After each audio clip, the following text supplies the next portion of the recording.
এখন আছি গান্নাওয়া হয়ে গেছে শ্রীলঙ্কা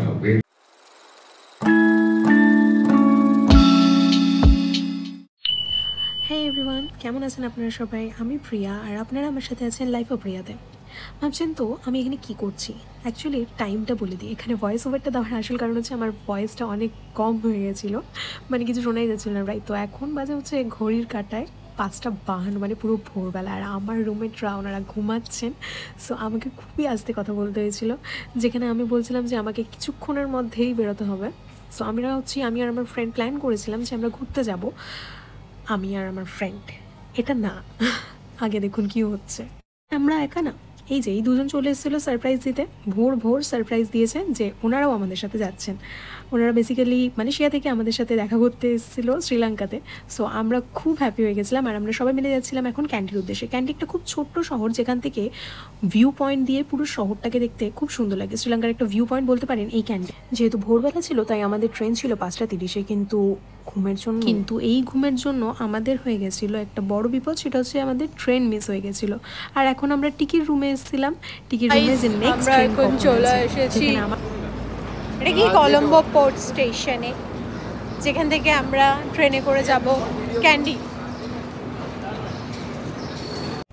সেই দিনটা আমরা বুঝেছিলাম যে সময়ের কাজ আসলে সময়ের মধ্যেই শেষ করতে হবে, মানে যেই টাইমে আমাদের যাওয়ার কথা সেই টাইমে গিয়েই যেন পৌঁছাতে হয়।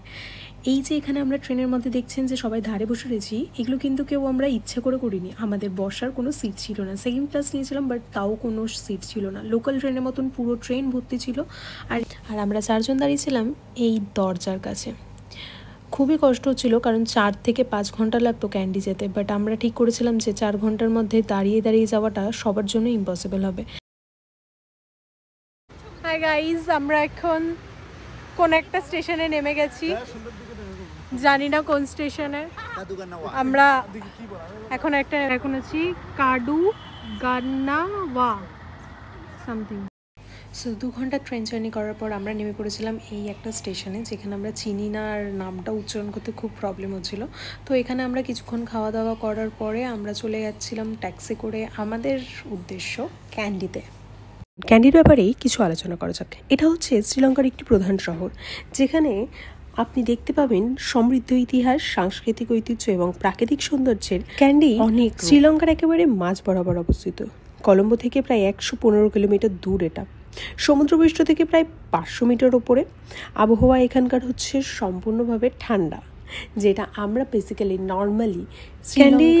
নর্মালি টেম্পারেচার থাকে 22 থেকে 30 ডিগ্রির মধ্যে, এবং সকালের দিকে একটু কমে যায়। ঠান্ডার দিকটা আমরা যদি উপভোগ করতে চাই তাহলে আমরা বলতে পারি ক্যান্ডিতে একটা খুব বড় অনুষ্ঠান হয়, যেটা অনুষ্ঠিত হয় জুলাই আর আগস্ট মাসে। এটা মানা হয় তাদের বৃহৎ ধর্মীয় এবং সাংস্কৃতিক অনুষ্ঠান, যেখানে ঐতিহ্যবাহী ডান্স, আলোকসজ্জা, হাতিদের অনেক কেরামতি এবং ক্যান্ডি যাওয়ার জন্য 3টে মাধ্যম আছে: ট্রেন, বাস আর প্রাইভেট কার ও ট্যাক্সি। প্রাইভেট কার ও ট্যাক্সি বলতে আমি যেটা জানি সেটা হচ্ছে এখানকার প্রাইভেট কার, যেটা আপনি বুক করতে পারেন উবার প্রিমিয়াম থেকে, অথবা লোকাল কোনো ট্রান্সপোর্টেশন থেকেও বুক করতে পারেন।